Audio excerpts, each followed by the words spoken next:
Jan Nepomniachtchi moves his queen into f8. He seems to have a dominating position against Praggnanandhaa in the 8th round of WR Masters 2023. Pragg is on the defensive. He's planning to move his rook. He plays it to d6, offers a trade of rooks here. Now his idea is to capture on d5, and if the white pawn takes back, then to push his e-pawn.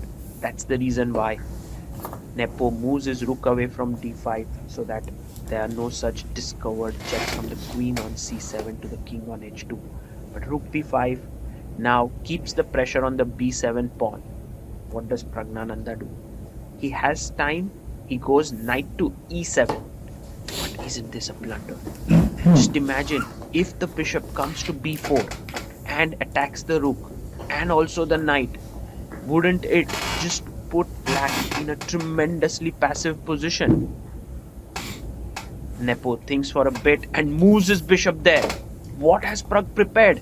Is this just lost for the youngster? He looks in the air. He looks in some other direction. Nepo goes away. Pragg is thinking he's all alone. Has he blundered here? It's very unlikely with so much time on the clock, 45 minutes, because they get an hour after 40 moves, that Pragg would blunder. But sometimes it does happen. Lapses in concentration do occur. He goes queen c1. Wow, what is this? He has just given up a rook. If Nepo takes the rook, what does Pragg do? Oh, he has a perpetual check, it seems.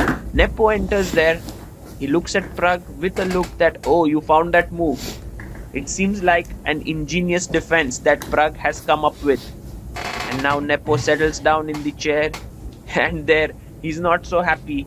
He knows that he may have to agree to a draw, because if he stretches too much, then the rook can also enter down, the black rook, and the queen and the rook can together create a lot of havoc there. So Nepo takes a sip of water, just trying to see what he can do. He takes the rook. Seemed like the best option there, and now Pragg notes down the move, gives a check on f4. The king moves back. Even pushing the pawn will not help because there's a check on d2. So queen c1 check. King moves up. You can see Pragg looking at Nepo. This is an interesting moment as to when will the players agree to a draw, because they know that it's going to be a threefold repetition. Pragg gives a check and Nepo both make eye contact, and Nepo agrees to a draw. That is the end.